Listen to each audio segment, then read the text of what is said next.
Olá pessoal, estou aqui com vocês para mais uma aula da nossa física e hoje nós vamos falar de impulso e quantidade de movimento. Impulsionar o corpo, como o próprio nome já diz, já traduz, é aplicar uma força e dar um empurrão nesse corpo. Então nós vamos impulsionar um corpo aplicando uma força, esse impulso começa então no ato em que a força começa a atuar e termina no momento em que você para de exercer essa força. Então nós vamos ter aí um impulso calculado para um intervalo de tempo ΔT. Vejamos então como fica a definição do impulso. Olha lá, um corpo está sofrendo a ação de uma força, o impulso então é dado pelo produto da força pelo intervalo de tempo ΔT. Unidade, nós temos no Sistema Internacional força dada em Newton e o tempo dado em segundos. Daí então a unidade de impulso Newton vezes segundo. Bom, então como nós vimos, a definição ela é válida para uma força constante. Se a força for variável, nós temos outros modos para calcular. Nós vamos usar o conceito de força média ou o método gráfico. Então vamos observar o método gráfico e esse conceito de força média. Então pela força média nós temos aí que o módulo do impulso é igual ao módulo da força média multiplicada pelo ΔT. Já pelo método gráfico nós vamos utilizar o gráfico da força em função do tempo. Essa força é a força, vou considerar aí como sendo constante para somente definirmos o método gráfico. E observem que entre os instantes T1 e T2 essa força está atuando com a mesma intensidade. Então nós vamos multiplicar aí esse ΔT, T2 menos T1, pela força que está atuando. E pelo gráfico você percebe que esse produto ΔT vezes F nos dá um cálculo numericamente igual à área dessa figura que está achurada aí. Daí então o impulso numericamente igual à área. Bom, então nós vimos aí duas outras formas para calcular o impulso quando a força é variável. Perceba que esse impulso ele é diretamente proporcional à força e diretamente proporcional ao tempo. Como o tempo é uma grandeza escalar e força é uma grandeza vetorial, nós temos que o impulso e a força vão ter a mesma direção e o mesmo sentido. E, portanto, uma outra observação de extrema importância é que se nós temos o impulso calculado no intervalo de tempo ΔT, isso significa que esse impulso não é uma grandeza instantânea, e sim uma grandeza média. Bom, quando você impulsiona o corpo, esse corpo então adquire uma quantidade de movimento. Essa quantidade de movimento pode ser chamada também de momentum ou momento linear. Vamos então definir essa grandeza. Então a nossa quantidade de movimento ou momento linear, nós vamos representar pela letra Q. Percebam então que nós temos um corpo, ao receber então a ação de uma força, ele sofre uma alteração na sua velocidade vetorial, e o produto dessa massa do corpo pela velocidade vetorial adquirida por ele nos dá a quantidade de movimento ou o nosso momento linear. A unidade de quantidade de movimento nós podemos extrair lá do Sistema Internacional, lembrando que a massa é dada em quilograma e a velocidade é dada em metros por segundo. Daí então a unidade da quantidade de movimento ser quilograma vezes metro por segundo. Essa quantidade de movimento também é uma grandeza que depende exclusivamente aí da direção e do sentido da velocidade, ou seja, a quantidade de movimento, por ser grandeza vetorial, ser diretamente proporcional à massa, que é uma grandeza escalar, e também proporcional diretamente à velocidade, vai ter a mesma direção e o mesmo sentido da velocidade. Essa quantidade de movimento vai ser constante em duas circunstâncias. Ela pode ser constante igual a zero, quando o corpo estiver em repouso, ou ela pode ser constante diferente de zero se o corpo estiver em movimento retilíneo e uniforme. Então, nós vimos aí a quantidade de movimento como sendo uma grandeza agora instantânea, porque ela depende da velocidade instantânea. Quando o corpo é extenso, como nós vamos fazer para determinar essa quantidade de movimento para um corpo extenso? Observe então no visual como é que isso vai ficar. Olha lá, para o corpo extenso nós vamos utilizar a massa do corpo e multiplicar pela velocidade do seu centro de massa. Portanto, a quantidade de movimento do corpo extenso, nós vamos multiplicar a massa pela velocidade do centro de massa desse corpo. Observe que para um sistema de muitas partículas também nós devemos fazer um somatório de quantidades de movimento. Somatório vetorial, obviamente. Então nós temos aí que a quantidade de movimento do sistema para várias partículas é a quantidade de movimento da primeira partícula mais a quantidade de movimento para a segunda partícula e assim por diante. Se nós tivermos N partículas, nós vamos ter então N quantidades de movimentos sendo somadas. Portanto, a quantidade de movimento do sistema é dada pelo produto da massa do primeiro, pela velocidade do primeiro, mais a massa do segundo, pela velocidade do segundo, e assim por diante, até chegarmos na massa do enésimo corpo multiplicada pela velocidade desse enésimo corpo.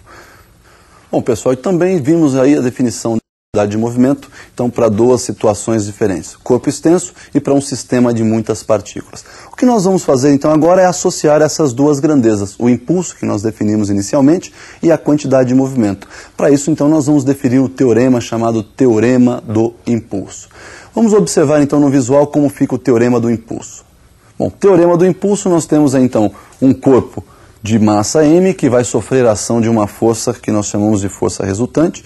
Essa força tem a mesma direção e o mesmo sentido do deslocamento. Velocidade inicial desse corpo V1, a sua velocidade final após o deslocamento V2, após o deslocamento D.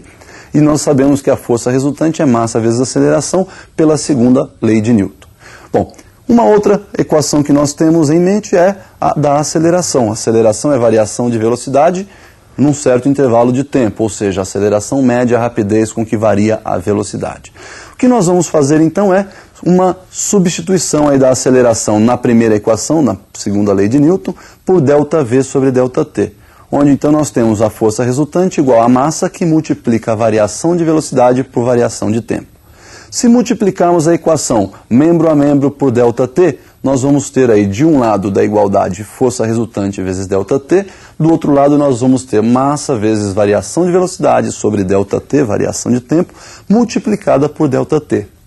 Simplificando então o segundo membro da equação, ΔT multiplicando e ΔT dividindo, nós temos que a força resultante vezes ΔT, que é o próprio impulso, igual a massa vezes a variação da velocidade. Variação da velocidade nós conhecemos, é velocidade final menos velocidade inicial. Então nós temos o produto da massa pela diferença das velocidades. Bom, m vezes V2 menos V1, fazendo a propriedade distributiva, nós temos aí que o impulso é igual a m vezes V2, massa vezes a velocidade final, menos a massa vezes a velocidade inicial. Pessoal, massa vezes velocidade nós já sabemos do que se trata. Massa vezes velocidade é quantidade de movimento. Então o impulso será a quantidade de movimento final menos a quantidade de movimento inicial. Daí o teorema então se resume em dizer que o impulso é igual à variação da quantidade de movimento da partícula. Bom pessoal, então nós verificamos aí a definição do impulso e constatamos que o impulso é igual à variação da quantidade de movimento. O que nos permite então dizer e concluir que o impulso e a quantidade de movimento são grandezas de mesmas dimensões. Ou seja, a dimensão do impulso é a mesma dimensão da quantidade de movimento. Bom, uma outra observação importante para o nosso estudo de impulso e quantidade de movimento são os sistemas isolados. Nós dizemos que um sistema é isolado quando a força resultante externa que está sendo aplicada a este corpo se anula, ou seja, tem força resultante externa igual a zero. Vamos observar então essa situação em que a força resultante aplicada no corpo é nula. Bom, então o sistema mecânico isolado é aquele sistema em que a força resultante externa é nula, é igual a zero. Bom, sempre que um sistema for isolado, nós podemos tirar daí um princípio ou um teorema muito importante. É o princípio ou o teorema da conservação da quantidade de movimento. Então, se nós temos o sistema isolado, isso implica numa força resultante externa igual a zero. Se a força resultante externa é igual a zero, nós temos o impulso nulo. O impulso também é zero. E se o impulso é nulo, nós não temos variação da quantidade de movimento, o que implica numa quantidade de movimento constante. Daí, então, se o sistema é isolado, a quantidade de movimento se mantém constante. Bom, pessoal, quando nós falamos de sistema isolado, existe um caso de muita importância para o estudo de sistemas isolados, que é onde ocorre a explosão de um corpo. Nós vamos observar aqui numa explosão, nós temos o princípio ou o teorema da conservação da quantidade de movimento. Então vejamos uma explosão de um corpo, como a quantidade de movimento se conserva. Então nós temos aí o exemplo onde ocorre a explosão de um corpo. Um corpo de massa m vai se dividir, por exemplo, em 4 partes, de massas m1, m2, m3 e m4. Se antes esse corpo está parado, obviamente após a explosão, essas partes vão adquirir velocidades, que nós vamos chamar de V1, V2, V3 e V4, respectivamente.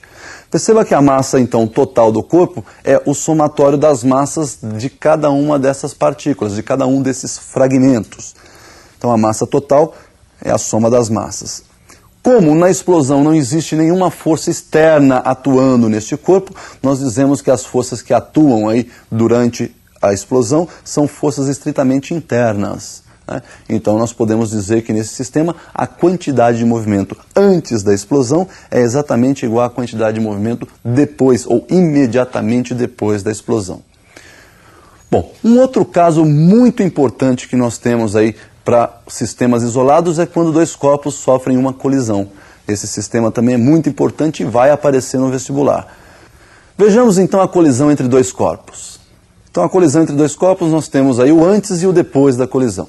Então nós vamos imaginar aí os corpos que estão caminhando um para o outro, né? O M1 com velocidade V1, o M2 com velocidade V2, e antes da colisão então nós temos uma quantidade de movimento total do sistema, dada pelo produto da massa do primeiro corpo pela velocidade dele, mais o produto da massa do segundo corpo pela velocidade dele. Após a colisão, esses corpos então têm uma alteração em suas velocidades. Olha lá, o M1 passou a ter uma velocidade que estou chamando de V3 e o M2 passou a ter uma velocidade que eu chamei aí de V4. Então nós podemos também calcular uma quantidade de movimento do sistema logo após a colisão.